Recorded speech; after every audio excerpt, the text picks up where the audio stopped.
কালকে আপনাদের সাথে শেয়ার করেছিলাম আমি যে হো'ওপনোপোনো টেকনিক, যেটা যে কোনো রিলেশনশিপ হিল করার জন্য কিন্তু খুব ইম্পর্ট্যান্ট।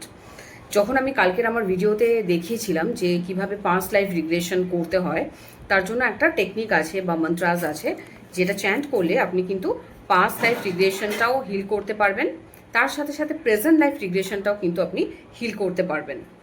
সো আজকে বলবো সেই টেকনিক বা উপায় যেটাকে আমরা হো'ওপনোপোনো টেকনিক বলে থাকি। Yes, you heard it right. এটার নাম হচ্ছে হো'ওপনোপোনো টেকনিক। এটা অ্যাকচুয়ালি একটা হাওয়াইন টেকনিক, যেটা ট্রাইবাল জাতি বলে একটা জাতি তারা ইউজ করতো। সো ট্রাইবাল মানে হচ্ছে বেসিক্যালি এটা আদিবাসীদের একটা মিথ বলতে পারেন। তো তাদের মনে হতো যে যখনই কোনো তারা প্রবলেমে পড়ছে বা যখন তাদের মনে হচ্ছে কি সামথিং ইজ গোজ রং বা something is not going good, তারা তখন এই মন্ত্রটা চ্যান্ট করতো সেই সিচুয়েশনটা হিল করার জন্য।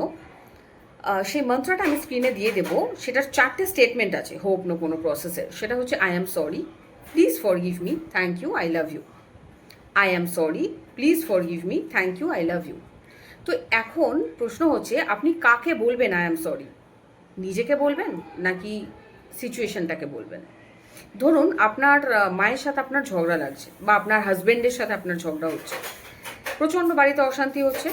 তো তখন আপনি কি করতে পারেন? আপনার হাজব্যান্ডের উদ্দেশ্যে আপনি বললেন যে যা সিচুয়েশন ক্রিয়েট হয়েছে আমার হাজব্যান্ডের সাথে, তার পুরো দায়িত্ব আমি নিচ্ছি। I am taking the responsibility. প্রথমে আপনাকে এই ক্যাপশনটা বলতে হবে যে I am taking the responsibility. Then আপনি বলবেন যে I am sorry, please forgive me, thank you, I love you. এটা 108 বার বলতে পারেন। যেরকম এই যে মালা, এই মালার 108টা বিটে আমি কিন্তু এই মন্ত্রটা চ্যান্ট করি। 108 বার আপনি বলতে পারেন। এবং খুব নর্মাল যদি আপনি বলেন যে আপনার কাছে সময় নেই, আপনি কি করবেন, তাহলে কিন্তু আপনি 11 বার বলতে পারেন। ম্যাক্সিমাম 108 বার, মিনিমাম 11 বার আপনি কিন্তু এটা চ্যান্ট করতে পারেন। ডক্টর হিউলেন, আপনি যদি গুগল সার্চ করেন আপনি দেখতে পাবেন ডক্টর হিউলেন উনি কিন্তু একজন সাইকিয়াট্রিস্ট ছিলেন। এবং উনি যে হসপিটালে উনি অ্যাপয়েন্ট হয়ে গেছিলেন, ওখানে এরকম প্রচুর পেশেন্ট ছিল যারা খুব ভায়োলেন্ট ছিল, যারা নিজেদেরকেই কামড়ে দিত, নিজেদেরকে কামড়াতো, নিজেদের ওপর টর্চার করতো এবং অন্যদেরকেও তারা কিন্তু টর্চার করতো। তো ডক্টর হিউলেন কিন্তু তাদের সাথে কোনোদিনও ফিজিক্যালি মিট করেননি। Yes, I repeat once again, doctor Hew Len physically তাদের সাথে মিট করেননি। তাহলে কিভাবে সুস্থ করেছিলেন তাদেরকে? 6 মাসের মধ্যে কিন্তু সমস্ত হসপিটাল বা অ্যাসাইলাম পুরো খালি হয়ে গেছিল। কারণ 6 মাসের মধ্যে যারা ওখানে ভর্তি ছিল, অ্যাডমিটেড ছিল, তারা কিন্তু সবাই রিলিজ হয়ে গেছিল। ভাবছেন তত্ত্ব কথা? আপনি গুগল সার্চ করবেন হো'ওপনোপোনো টেকনিক বাই ডক্টর হিউলেন, তো বুঝতে পারবেন ডক্টর হিউলেন উনি একজন সায়েন্টিস্ট ছিলেন, উনি একজন সাইকিয়াট্রিস্ট। উনি কারোর সাথে ফিজিক্যালি মিট করেননি। উনি কি করতেন? প্রত্যেক দিন হসপিটালে যেতেন এবং প্রত্যেক দিন পেশেন্টের কেস হিস্ট্রি উনি বের করতেন। কেস হিস্ট্রি বার করে ওনার কাজ ছিল যে ধরুন যে আজকে পাগলাগারোতে চলে গেছে বা অ্যাসাইলামে অ্যাডমিটেড হয়েছে, নিশ্চয়ই তার প্রারব্ধ কর্মা, আমি যেটা কালকে বলছিলাম প্রারব্ধ কর্মা, তার কর্মা কিছু একটা ভুল ছিল, যার জন্য আজকে ব্রহ্মাণ্ড বলুন বা ইউনিভার্স বলুন, সে তার কর্মের শাস্তিটা পাচ্ছে। আমি আমার কালকের ভিডিওতে বলেছিলাম যে পাস্ট লাইফ রিগ্রেশন মানে অতীত কর্মা আমাদের খারাপ, তার জন্য হয়তো ভগবান আমাদেরকে বা ঈশ্বর আমাদেরকে শাস্তি দিচ্ছে, যার জন্য আমরা শাস্তি পাচ্ছি, আমাদের প্রেজেন্ট লাইফে এরকম হচ্ছে বা খারাপ হচ্ছে। প্রেজেন্ট লাইফ রিগ্রেশনও আছে, জানেন তো? কি হয় প্রেজেন্ট লাইফ রিগ্রেশনটা? কি, ধরুন আপনি জন্মের পরে আপনার আর্লি 20s বা আর্লি 30s-এ আপনি এমন কিছু কাজ করে ফেলেছেন আপনার অজান্তে। আপনি হয়তো ড্রাগ নিয়েছেন, ড্রাগ নিয়ে হয়তো কারোর সাথে কোনো খুন খামারিতে জড়িয়েছেন বা কোনো কেস করেছেন বা কারোর খারাপ করেছেন। তার ফলটাও কিন্তু আপনি এই জন্মেও পেতে পারেন। আইদার এই জন্মে পাবেন বা সেইটাকে আপনি ক্যারি ফরওয়ার্ড করবেন নেক্সট জন্মাতে। এটাও হয়, কারণ আমি এটা নিজের চোখে দেখেছি, এটা একদম প্রুভেন। আমি আমার অনেক রিলেটিভসদের সাথেও এটা দেখেছি। তারা হয়তো তার কলেজ ডেজে তারা এমন কোনো ভুল করে ফেলে, যার ফলটা কিন্তু তারা এই জন্মে ভোগ করছে।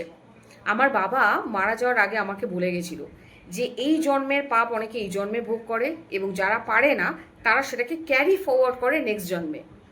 তো এখন এই টেকনিক্সটা আপনি যদি ফলো করেন হোপনোপোনো টেকনিক, তাহলে কিন্তু আপনার কর্ম ক্ষয় হবে, সেই খারাপ কর্মাটা কিন্তু ক্ষয় হবে।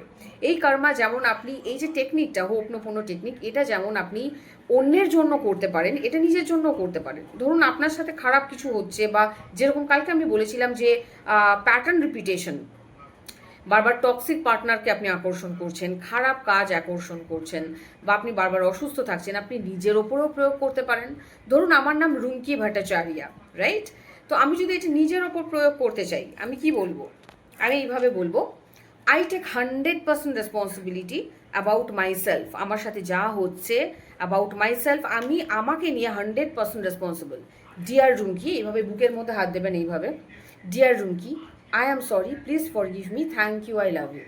তার মানে আমি নিজেকে হিল করছি, আমার নিজের মধ্যে যত নেগেটিভিটি আছে, আমি যদি কখনো কাউকে কোনো খারাপ কথা বলে দুঃখ দিয়ে থাকি, যে কর্মাটা করেছি যার জন্য আজকে আমার বর্তমানের কাজটা আটকে যাচ্ছে, সেই কর্মাটাকে হিল করার জন্য আমি এইভাবে করব, I am sorry, Rumki. Please forgive me. Thank you. I love you. I am sorry, Rumki. Please forgive me. Thank you. I love you. এইভাবে বললেন।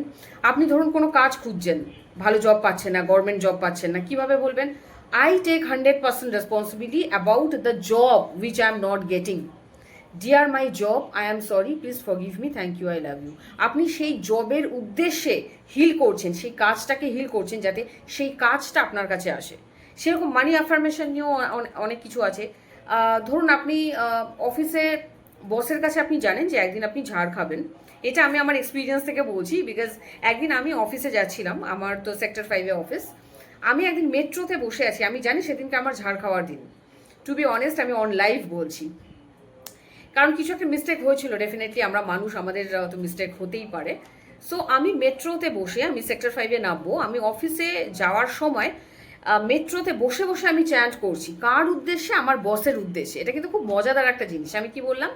I take 100% responsibility about the situation which is created. আমি জানি এই সিচুয়েশনটা create হচ্ছে বা হবে, so আমি বললাম ডিয়ার মাই বস, আমি আমার বসকে হিল করছি, সো দ্যাট আমার বস যাতে আমাকে বকুনি দিতে না পারে, right? Dear boss, I am sorry, please forgive me, thank you, I love you. Dear boss, I am sorry, please forgive me, thank you, I love you. Trust me, it works like magic. আমি অফিসে গেলাম, খুব ভালোভাবে একটা meeting ছিল, মিটিংটা খুব ভালোভাবে হলো, এবং যেটা আমি ভয় পাচ্ছিলাম যে আমাকে হয়তো খুব ঝাড়বে, আমি বকুনি শুনবো, এরকম কিছু হয়নি। খুব ভালোভাবে আমাদের মিটিংটা কিন্তু হয়ে গেছে। এরকম আরও ভিডিও আমি আপনাদের কাছে দেব, তার জন্য আমার চ্যানেলটাকে সাবস্ক্রাইব করতে হবে। আপাতত আপনি হোপনোপোনো টেকনিকটা ফলো করতে পারেন এবং আমার চ্যানেলটা সাবস্ক্রাইব করতে পারেন।